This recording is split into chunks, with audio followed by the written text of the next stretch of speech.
آپ کی آپی مہر نسیم آپ کے لیے زمانے میں جو ہمت نہ ہارے کا 7واں حصہ یعنی کہ پارٹ 7 لے کے آئی ہوں۔ یقیناً آپ کو پسند آئے گا۔ گاڑی پھر سے تارکول والی کشادہ سڑک پر فراٹے بھرنے لگے۔ مما نے بیک سیٹ سے ٹیک لگا کر آنکھیں موڑ لیں۔ اب وہ باتوں کے موڈ میں نہ تھی۔ یمنا بھی خوبصورت یادوں میں کھو گئی۔ دوستوں کی نوک جھوک، حماد بھائی کے جگتے اور مزاح شعر یاد کر کے خود بخود ہونٹ مسکرا رہے تھے۔ بچپن کے واقعات بھی قطار در قطار دماغ کے دریچے سے جھانک رہے تھے۔ بھائیوں کی اور رمشا کی شرارتیں، مزے مزے کے کھیل یاد آ رہے تھے۔ جب بھی سب مل کر انتاشتری کا مقابلہ کرتے تو ہر مرتبہ رمشا اور یمنا ہی جیت جاتی تھیں۔ وقار اور اسد چیٹنگ کے باوجود ہار جاتے تھے۔ اس طرح نام چیز جگہ اور پرچیوں کے گیمز میں بھی اکثر رمشا اور یمنا ہی جیتتی تھی اور جیت کر خوب ہوٹنگ کرتی تھی، تالیاں بجاتی اور شور شرابہ کرتی تھی۔ اسد اور وقار ہار ہی نہ مانتے تھے، اپنی بات پر اڑے رہتے کہ تم دونوں نے چیٹنگ کی ہے۔ یہ رونقیں اور پیار و محبت بہن بھائیوں کی شادیوں سے پہلے تک ہی رہتا ہے، بعد میں تو اختلافات ہی اختلافات کی بھرمار ہو جاتی ہے۔ ایک دوسرے سے ملنے کیا شکل تک دیکھنے کے روادار نہیں ہوتے۔ مما نے جیسے ہی آنکھیں کھول کر یمنا کی طرف دیکھا تو وہ گہری سوچوں میں کھوئی ہوئی تھی۔ مما نے ہولے سے اسے پکارا تو وہ چونک کر مما کی طرف متوجہ ہو گئی۔ مما نے کہا، یمنا بیٹا، بھیرا کا سٹاپ قریب ہے، آپ نے کیا کھانا ہے؟ باقاعدہ کھانا کھانا ہے کہ سنیک لینے ہیں؟ میں تو صرف سینڈوچ کھاؤں گی۔ مما نے اپنے کھانے کا پہلے سے ڈیسائیڈ کر رکھا تھا۔ مما مجھے برگر لے دینا، میں بھی سفر میں ہیوی کھانا نہیں کھا سکتی۔ ساتھ میں کولڈ ڈرنک لے لیں گے، مما نے کہا۔ مما ٹھیک ہے، میرے لیے تو آپ کوک لینا، آپ تو سپرائٹ ہی لیں گی نا؟ مما نے کہا، ہاں میں سپرائٹ میں پانی ڈال کر ہی پیوں گی۔ مما آپ سپرائٹ میں پانی کیوں ملاتی ہیں؟ بیٹا پانی سے تیزابیت کم ہو جاتی ہے۔ مما آپ کو مزہ کیسے آتا ہے پانی والی سپرائٹ پی کے؟ بیٹا جب صحت کی بات ہو تو مزہ نہیں دیکھا جاتا۔ اوکے مما۔ گاڑی جیسے ہی بھیرا کے سٹاپ کی طرف مڑی دونوں نے اپنے ہینڈ بیگ پکڑ لیے، کیونکہ واش روم میں جا کر بال وغیرہ بھی تو ٹھیک کرنے تھے۔ یمنا بھی اپنے ہینڈ بیگ میں ہر شے رکھتی تھی۔ گاڑی رکی تو ڈرائیور بھی کمر سیدھی کرنے اور واش روم جانے اور کچھ کھانے کے لیے گاڑی بند کر کے سٹاپ کی عمارت کی طرف چل پڑے۔ سب سے پہلے واش روم کی طرف چل پڑی اور واش روم میں ڈیوو بس کی مسافر خواتین اور بس ہوسٹس بھی تھی۔ سب باری باری واش روم سے نکل کر کوئی میک اپ ٹھیک کر رہی تھی، کوئی بالوں میں برش کر کے پانی سے پھر سے پونی یا کیچر لگا رہی تھی۔ خواتین پھر سے سیٹ ہو کر واش روم سے باہر کو جا رہی تھیں۔ زیادہ تر تو اپنے ہینڈ بیگ میں مکمل چھوٹے سائز کے میک اپ کی اشیاء کی پوری کٹ رکھی ہوئی تھی۔ جو خواتین میک اپ کی شوقین ہوتی ہیں انہیں کھانے کو ملے نہ ملے میک اپ کی کٹ مکمل ہونی چاہیے۔ پتہ نہیں یہ خواتین اتنا میک اپ کیوں کرتی ہیں، اتنی خوبصورت سکن کا ستیہ ناش کر لیتی ہیں اپنے ہاتھوں سے، پھر قدرتی فریش سکن کی تر و تازگی کو بھی ماند پڑ جاتی ہے۔ زیادہ تر خواتین تو ضرورت کے وقت کبھی کبھار میک اپ کرتی ہیں، ان کی سکن ہمیشہ فریش اور صاف رہتی ہے۔ ہر وقت میک اپ کرنے سے خواتین کی سکن پر چھائیاں اور داغ دھبے پڑ جاتے ہیں، سکن بھی بے رونق ہو جاتی ہے، میک اپ کے بغیر وہ بیمار دکھائی دیتی ہیں۔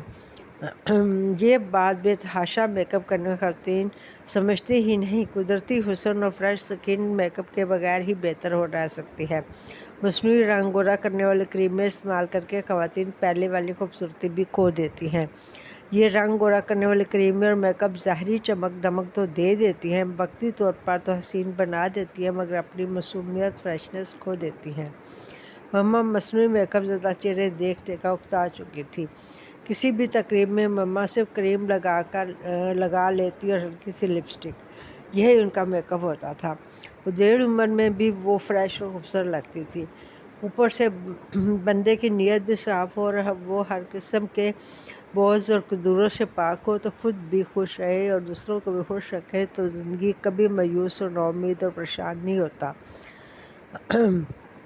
زندہ دل رہتا ہے، اس لیے تو شاعر نے کہا ہے کہ زندگی زندہ دلی کا نام ہے، مردہ دل کا خاک جیا کرتے ہیں۔ واش روم سے فارغ ہو کر وہ باہر بنی شاپ پر آ گئے۔ محمد نے اپنے لیے سینڈوچ اور ساتھ میں سپرائٹ لی، یمنا کے لیے برگر کوک لی، کچھ چھوٹی چھوٹی چیزیں بسکٹ، نمکو، ہوسٹ اور ٹافیاں باقی کے سفر کے لیے لے لی۔ اسٹاپ کے پاس رکھی ٹیبل اور چیئرز پر بیٹھ کر کھانے لگی۔ وہ کھا کر فارغ ہوئی تو ڈرائیور بھی آ چکا تھا، وہ دوبارہ گاڑی میں بیٹھ گئی۔ باقی کا سفر شروع ہو گیا۔ موسم مزید خوشگوار ہو چکا تھا۔ تھوڑے سفر کے بعد ہلکی ہلکی بوندا باندی بھی شروع ہو گئی۔ ماما کو فکر ہو رہی کہ تیز بارش نہ ہو جائے،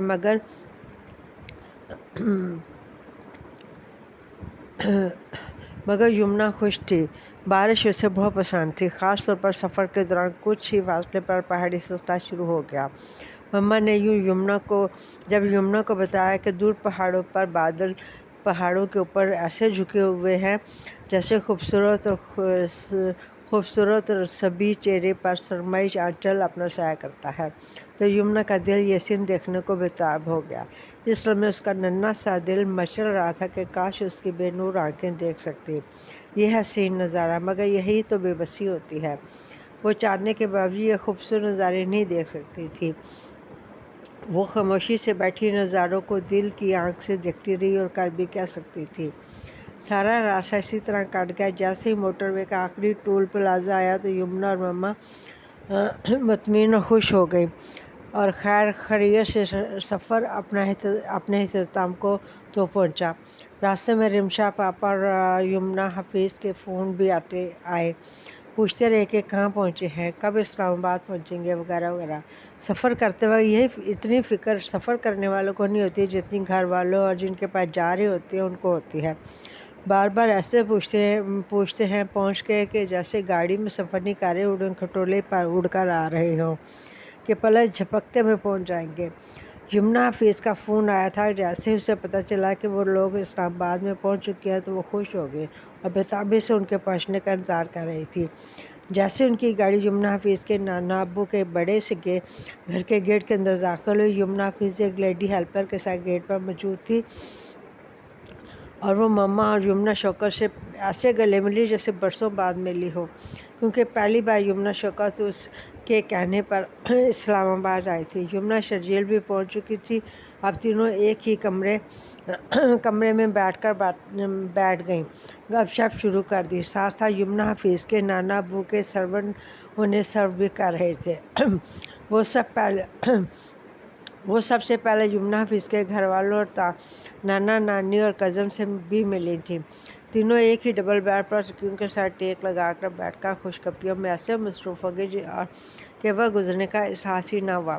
رات کا ڈنر سب نے ایک ساتھ بڑے سے ڈائننگ ہال کے بڑے سے ڈائننگ ٹیبل پر کیا۔ تینوں یمنا ساتھ ساتھ قریب والی چیئرز پر بیٹھ گئیں۔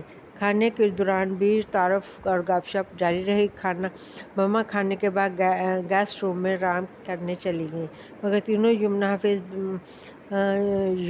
یمنا حفیظ کے بیڈ روم میں رات دیر تک باتیں کرتی رہیں۔ یہ تھا زمانے میں جو ہمت نہ ہارے کا 7واں حصہ۔ یقیناً آپ کو پسند آئے گا اور اپنے کمنٹس ضرور دیجیے گا اور لائکس بھی کیجیے گا۔ اللہ حافظ۔ آپ کی مہر نسیم۔